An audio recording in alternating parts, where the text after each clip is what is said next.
자, 오늘 우리 증시 역시나 3,100포인트를 중심으로 상승 하락을 반복하는 하루였습니다. 오늘장 특징 업종을 한번 꼽아보자면 물류 또 운송주들 얘기를 또 해봐야 될 텐데 특히나 CJ 대한통운이 거의 10% 가깝게 올라가는 모습을 보여줬습니다. 누가 지금 이렇게 사들이고 있나요? 네, 외국인과 기관의 자금이 함께 들어온 것으로 파악됩니다. 네. 외국인 투자자는 오늘까지 10거래일 연속 CJ 대한통운에 자금을 넣고 있습니다.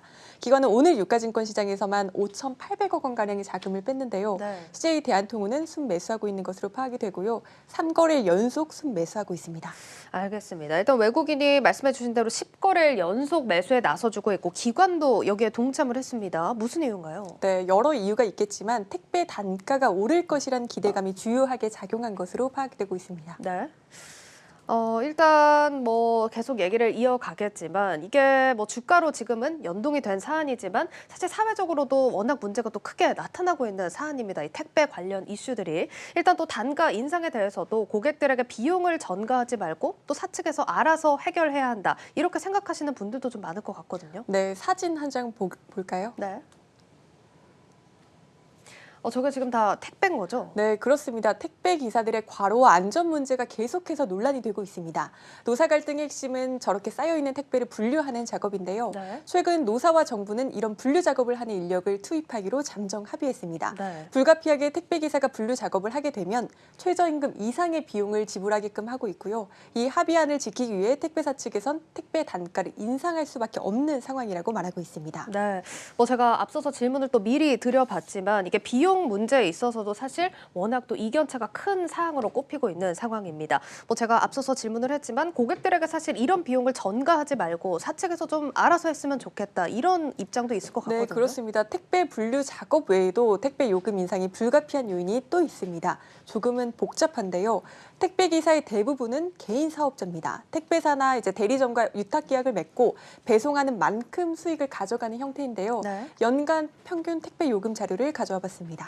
네, 자료 한번 있으면 살펴볼 텐데 지금 보면 택배 요금이 계속 낮아져 왔네요. 네, 그렇습니다. 현재 전국 평균 택배 요금이 2,221원. 택배 기사가 박스 하나를 배송하면 평균 800원 안팎의 수수료를 받는다고 합니다. 네. 택배 요금의 수수료가 연동되는 구조이다 보니까 택배 요금이 인하되면 택배 기사들은 수입을 유지하기 위해 더 많은 상자를 배달해야 했겠죠. 그렇네요. 사실 구조가 이렇다 보니까 택배 기사님들도 감내해 왔던 부분들이 있을 것 같은데 그렇다면 이제 택배 요금을 언제 또 얼마나 올린다는 계획입니까? 그건 노사정이 논의해야 할 문제입니다. 네. 오는 5월까지 논의를 마무리하기로 했으니까 더 지켜봐야 하겠습니다.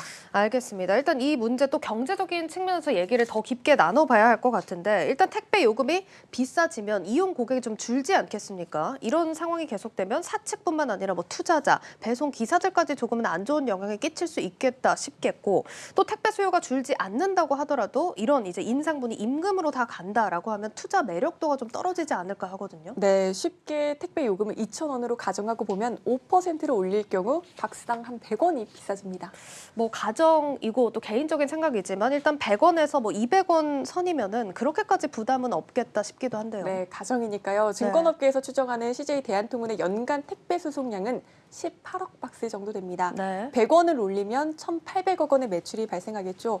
분류기사 추가 채용에 따른 비용 증가를 한 500억 원으로 가정하고 남는 이익 1,300억 원을 대리점과 반으로 나눌 경우 연간 650억 원의 영업이익이 증가할 것으로 증권업계는 추정하고 있습니다. 네, 이런 측면에서 보자면 주주들 입장에서 좀 반가운 소식이겠네요. 네, 그렇습니다. 영업이익이 급격하게 증가할 수 있는 요인이니까 증권업계에선 택배 요금 인상 이슈가 발표되기 전 택배주에 투자하는 것이 유효한 전략이라고 조언하고 있습니다. 어쨌든 증권 업계에서는 좀 긍정적으로 보고 있는 거네요. 네, 그렇습니다. 그리고 네이버 쇼핑과의 풀필먼트 협력 확대도 기대되는 상황입니다. 네, 풀필먼트 오늘도 좀 용어 설명이 필요할 것 같아요. 풀필먼트라는 건 주문부터 물품 포장, 배송, 반품, 재고 관리를 모두 총괄하는 통합 물류 관리 서비스를 뜻합니다. 네. 지난해 CJ 대한통운과 네이버는 물류 협력을 위해 3천억 원 규모의 지분을 교환을 했습니다.